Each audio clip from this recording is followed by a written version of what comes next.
Hey guys, this is Kellen from Wizard Tricks, and this is The Order Podcast. I hope you guys are going to enjoy this episode. I'm really excited about this one. We have some really cool topics today, and I'm going to let the cast today introduce themselves, and then we'll get going.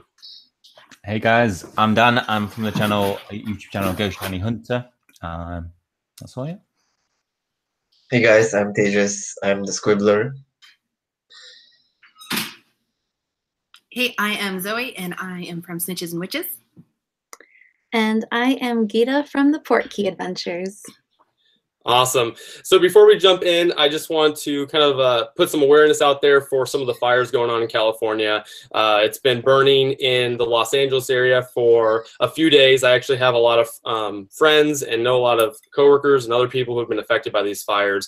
I'm going to be putting a link in the description today for a place that you can donate or get some more information on these fires. There's been many people who have, there's been some people who have died, unfortunately, and there's people who have lost their homes, a lot of structures. Movie fans out there, obviously, you know, Harry Potter's a big movie franchise. There have been sets that have been lost and a lot of other animals and stuff like that. So I'm going to be putting in the description where you guys can find out some more information on that today. So now that's being said, let's get started. Let's talk about Niantic's good and bad. So what has Niantic done really well? Let's start with bad. Actually, let's start with bad. We'll get the bad stuff out of the way, and then we'll give them some props on the end. Okay. So, what are the bad things that Niantic has done that we hope that they don't do in Wizards Unite? Dan, why don't you start us off on that? Put a giant advert that makes it look amazing. You know, the Pokemon Go advert. The first time they released that, and it had like you could see the Pokemon. There was trading. There was battling all together. So they had raids, obviously, which they brought in some of that now, pretty much a lot of it now, but just straight from the off. And it took a long time for that to come in, didn't it? Yeah, it did. Having full features would be nice at launch. That would be much better than waiting a year and a half for trading and things. And we still don't have battles in Pokemon Go. So, yeah. I actually did a video recently covering a lot of what I thought that Niantic could potentially mess up for Wizards Unite. But one thing that I forgot to mention was all the connection issues that we still have as a problem whenever Community Day comes around for Asia Pacific. And we also had a lot of connection issues whenever Ingress Prime dropped in both Ingress Prime and Pokemon Go, which was a bit confusing why one would correlate with the other. So I think my biggest thing is hoping that they get better servers, a better way of handling all of this so that when Wizards Unite drops, it's not a duplicate of the first 2 weeks of Pokemon Go, because it will be something just as big, I'm hoping. Now, do you guys think that that actually benefited the franchise because of the press they got for how bad it was? Do you think that actually made more people know about the game and get into it? I don't think so. Yeah, I mean, there is a way that a PR company could potentially spin it in a positive light, but at the same time, if you're playing an online game, like you want your servers to be functional. Yeah. So there's a way you can spin it, but I actually know some people that said that they were not going to play until they fixed them, and still have yet to pick up the game because, you know, they still hear a lot of complaints about what's missing from the game and what's wrong with it. So, and then, yeah, there were a lot of people that just tried and got so frustrated that they just kind of quit. But I mean, it is possible that there were tons of people that did hear about it and like, oh, well, what is this game? Let me try it out whenever it does go back up. Sure. Do you guys have any thoughts on, do you think that they'll have that fixed, or do you think they'll still have troubles? I mean, as you mentioned, they had some troubles with that when they dropped Prime for Ingress, which was a new release in the last week or so. Do you guys think that they'll have that fixed for Wizards Unite? I think hopefully. Okay.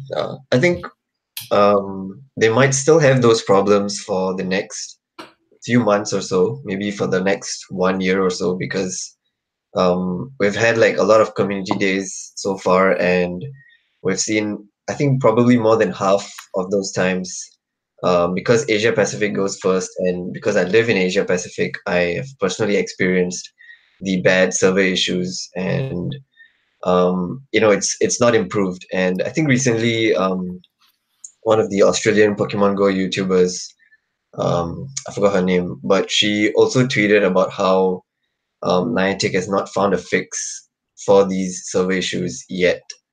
And I think, not to mention the first Go Fest as well, it was quite a disaster in terms of server issues. But I mean, they did improve in the second one, so Two was at least that was a good. good thing. Yeah, two was good.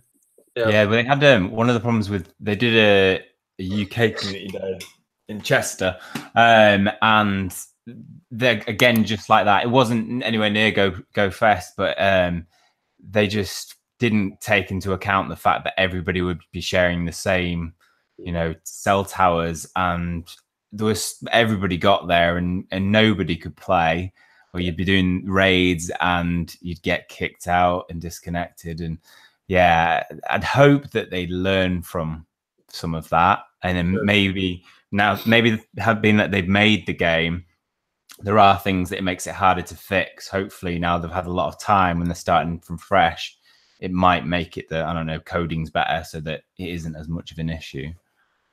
But just because of the cell phone towers being such a big issue, there is a new cell phone network currently being implemented in key cities throughout the US.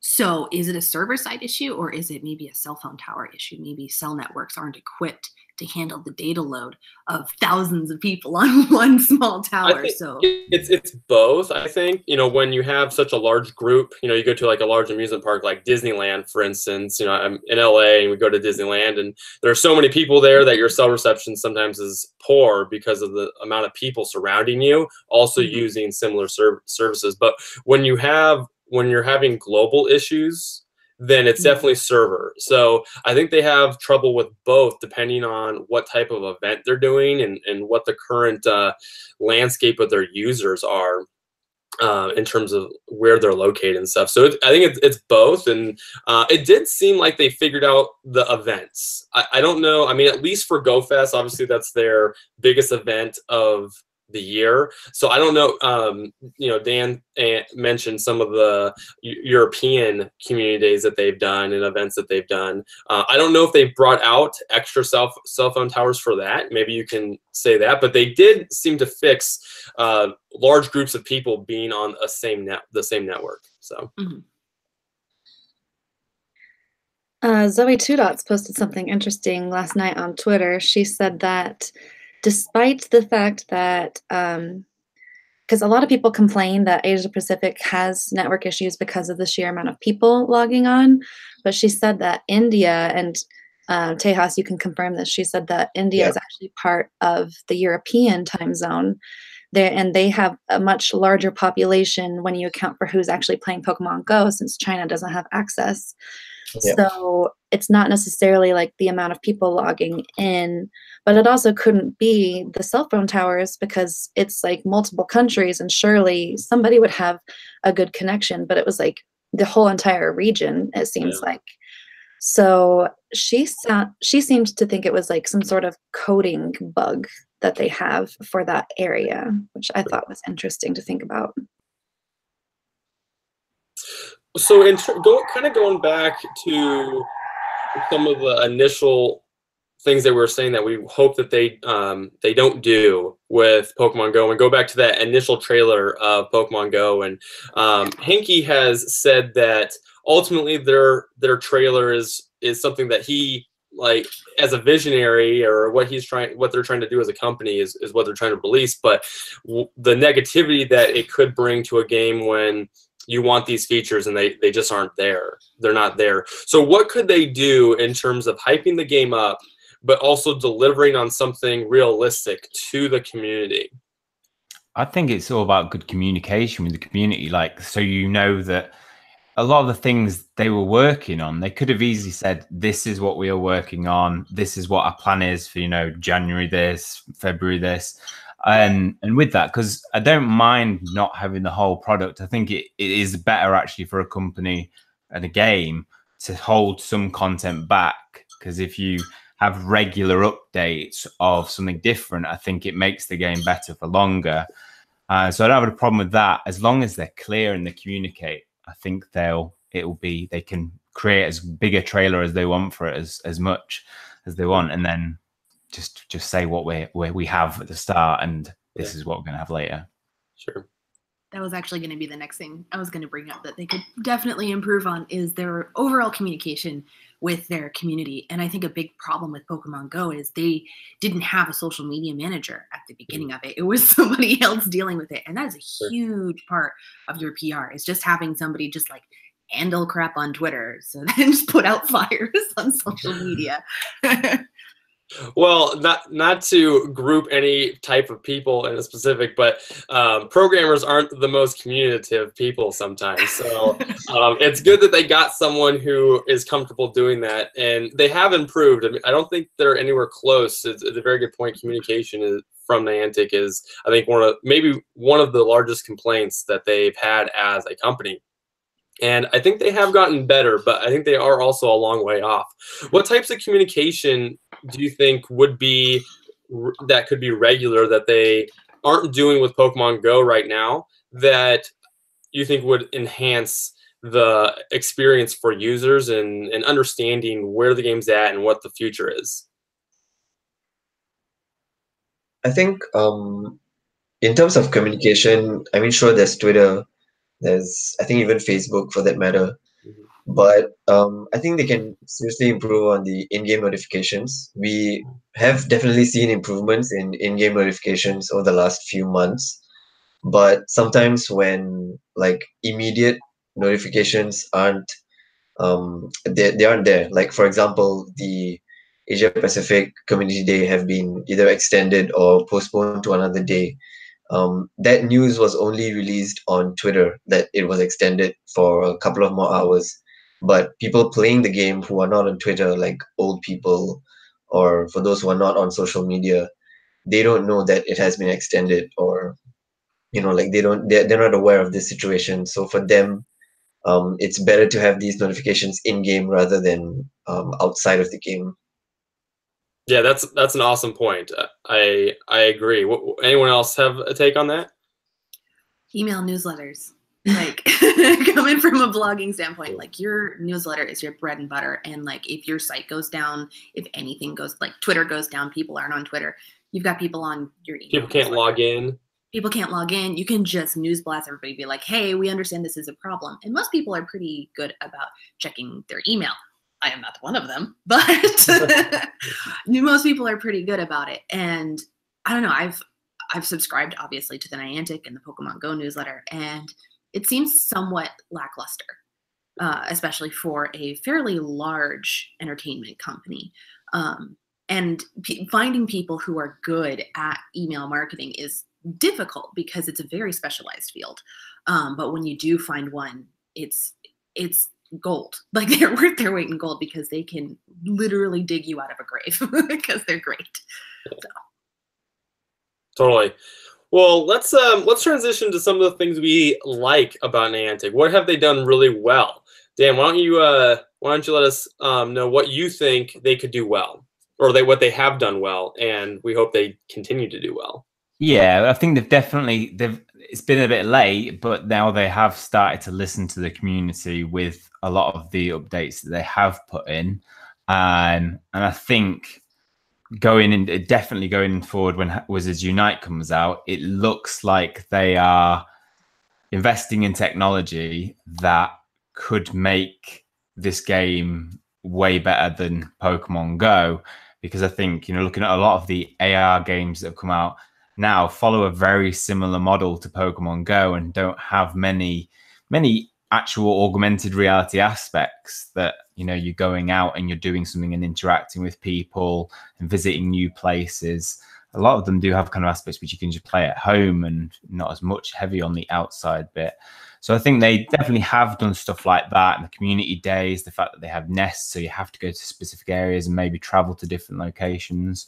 So I can't wait to see when they bring out. Hopefully they will implement some of that technology in the right ways, keeping in theme with the game. Totally.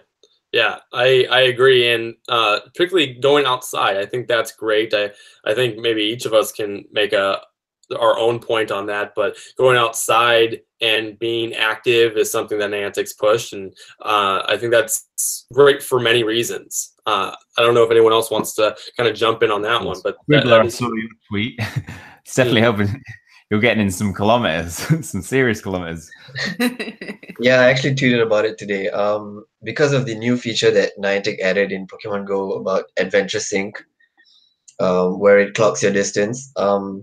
I've actually been, since Pokemon Go launched, I have been walking about roughly 4 or 5 kilometers every day, which was an improvement from before Pokemon Go launched, because I was kind of a couch potato. I wasn't like walking around much. But ever since Adventure Sync came out, and then we saw like 50 kilometers is the highest, where you can get rewards for walking 50 kilometers in a week. Today I actually just finished 50 kilometers in a week, so I was like quite motivated to finish that, which is definitely a very huge. Sorry. What did you get for it? 50 I'll probably like a 10-kilometer egg and lots of Pokeballs and Great Balls. I'll get it tomorrow morning. Yeah. Nice. Yeah, so that's definitely a good thing from Niantic's part. Like they're promoting health and fitness. Even for like wheelchair-based people, it just tracks your the distance you've traveled instead of like just the steps you've taken, because of course there are wheelchair players as well, so it doesn't rule them out. Absolutely. It actually, for iOS users, it connects with your, and I don't know what there is for Android, but it does connect to your health app, and there are features that will track calories and stuff like that and give you bonuses. So that's something that was really important to Niantic in terms of being healthy and gamers being healthy. So they're doing a good job with that for sure. I think that they're excelling at that probably more than any other game out there. I mean, it's pretty unique. It's very unique, and I have an Apple Watch, which is great because that connects with health, which connects with Pokemon Go, and then I get to hatch eggs while I'm running around chasing the toddlers. Which, dude, I need points for that. It's a great incentive to like keep my Apple Watch on all day and keep checking the app, and it keeps me engaged and keeps their monthly active users up, which is really cool. So. Yeah, definitely promotes logins. That's for sure. And it's nice that it now tracks it when you're not logged in. And it's something that particularly Henke has said to different media sources that he wants Pokemon Go to be part of your life, even when the game is not on. This is definitely the first step to that. Yeah, there was a keynote that was given at a very small tech conference a while ago, and their head of marketing, I believe. And I don't remember what her particular position was, but she made a very she made a point to mention that playing the game even while your screen is off. So obviously that sort of idea has spread through the whole company. So it's a very important point. So you can keep playing even when your phone's off. So totally. Awesome. Really quick, I'm watching the chat. Mark said that it's Google Fit and it also works with Android, or it's his LG Watch works the same as the Apple Watch with tracking. Awesome. That's great. Thank you for that point. That's awesome. Yeah, it's a super cool feature, and it's great that they put that in there. And I think we're going to continue to see features like that. And that's definitely a good point that Niantic has done. What do we think that Niantic has planned for the YouTubers? You know, us YouTubers who are out here talking about the game, getting people stoked about it, wanting to play. What do you think that they're going to utilize us in order to do with the game? How are they going to utilize us? That's a really good question. Like, it's really great that the Pokemon Go YouTubers have gone ahead and like done all of this work and stuff. And that's something that's really, really incredible. Like they've kind of forged that relationship with Niantic that I think is going to be really important for a lot of us. And then as far as like how they're going to use us, like it's like it's anyone's guess. I like how with the Pokemon Go YouTubers, they are giving them exclusive updates so that all of us have more of an incentive to watch them every month to figure out what those updates are. It would be really cool if we had something similar or if we were even involved in the progression of whatever plot line we're hoping will exist. That would be really cool to be like some included characters within the story that even though we like put ourselves here. Yeah. How's everyone's acting? Sneak peeks would be good though. Just have kind of news ahead of other people, so that you can get ready for making a video about it. And it helps. I remember the days when like Pokemon Go very started. You would watch, like you'd be searching what are the new updates, because they wouldn't tell you anything about the new updates, and you'd have to learn the speed limit had changed on it from somebody on YouTube having tested it out at every single speed, and then saying this is the speed that you can walk at. No longer you can do this. So yeah, updates ahead of time would be really helpful, I think. Maybe just things related to it, some things that could help. It would be nice if you could like give special things away as a channel in relation to the game that you could only get, like exclusive items through YouTuber community or the social media. That would be super cool. Yeah, definitely.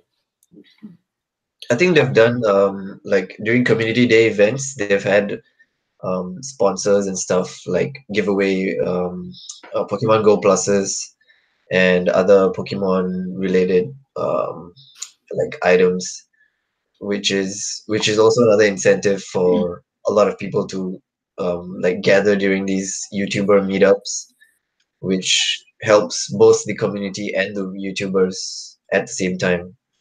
So that's also another good thing. They did that with Holly and Nick, right? It was like the first 1,000 people got Go Pluses or something crazy. Yeah. That's awesome. I would assume they're going to come up with some sort of hardware for Wizards Unite. We'll just have to see what they end up creating. Obviously, they're not really a hardware company, but they did figure out how to make the Pokemon Go Plus. So we'll have to see what they come out with for Wizards Unite. What about in terms of travel? Do you think that travel is going to be as big of a deal? Because they have regionals in Pokemon Go, and that makes traveling a little bit of a hot topic in Pokemon Go. Do you think that traveling and what they've done with the YouTuber community in terms of their what's the name of it? The travel something or Summer Tour Squad. Yeah, exactly. So what do you think? What do you guys think about that in relation to Wizards Unite? There are some fantastic beasts that are technically region locked within the canon of the Harry Potter universe. I don't know. Obviously, we don't know much about the game, so I can't really speak to that. So as far as gameplay goes, but I think from a community standpoint, I think it's going to be very important because, I mean, all of us have people watching from all over the world, and there are going to be people who are going to want to meet us. So I think from a PR standpoint, pulling us different places is going to be a very good boost for their numbers in general. So I think it's probably going to factor. To go back to the plotline idea, I could definitely see us needing to travel to specific areas for the plotline. You know, like all of the celebrities recently traveled to Paris just for the premiere of the opening for Fantastic Beasts, since that's where the movie was based. So, you know, and J.K. Rowling said for the next movie, she wants to introduce a whole entire new continent to the wizarding world. She doesn't want to stay in North America. She doesn't want to stay in Europe. She wants to move somewhere else. So, I mean, if we are going along the same lines and all of our storyline goes around the world, I could see us needing to travel to different countries to keep it going. Awesome. I think in the books and movies, it wasn't really much mentioned about other wizarding schools, except for like Beauxbatons and Durmstrang, which were both like also European schools. But after the books were released, that's when Pottermore came out, and then J.K. Rowling expanded the Harry Potter universe.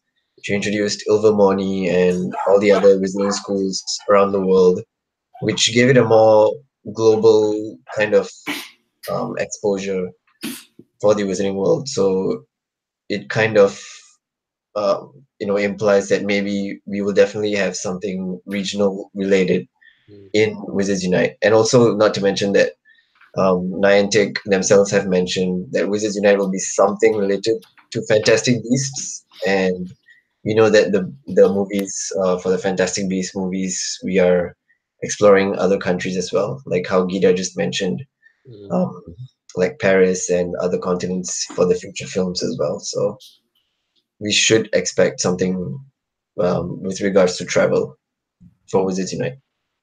Cool. Yeah, I think that's important, and it really goes along with the previous topic of trying to get out of your area, out of the house, but also out of maybe the city you're in, and maybe out of the state or country or province. So maybe out of the world. Yeah, out of the world. Mars, wizards. No space. No space. Big farts. Yeah. Awesome, guys. Well, I appreciate all you guys joining the show today. It's been an awesome episode. Really appreciate it. Hope everyone out there liked it as well. Appreciate you tuning in. Go ahead and definitely share and subscribe to the channel. We're going to be doing a lot more videos like this with Wizards Unite in Niantic. So hope you guys, again, enjoyed it, and thank you for joining us. Yes. Yes, exactly. Oh, nice. I got it on tonight, too. Definitely. We want Wizards Unite. So awesome. All Thanks right. for joining us in the chat. Yes. Bye, guys. Yep. Thanks for being live.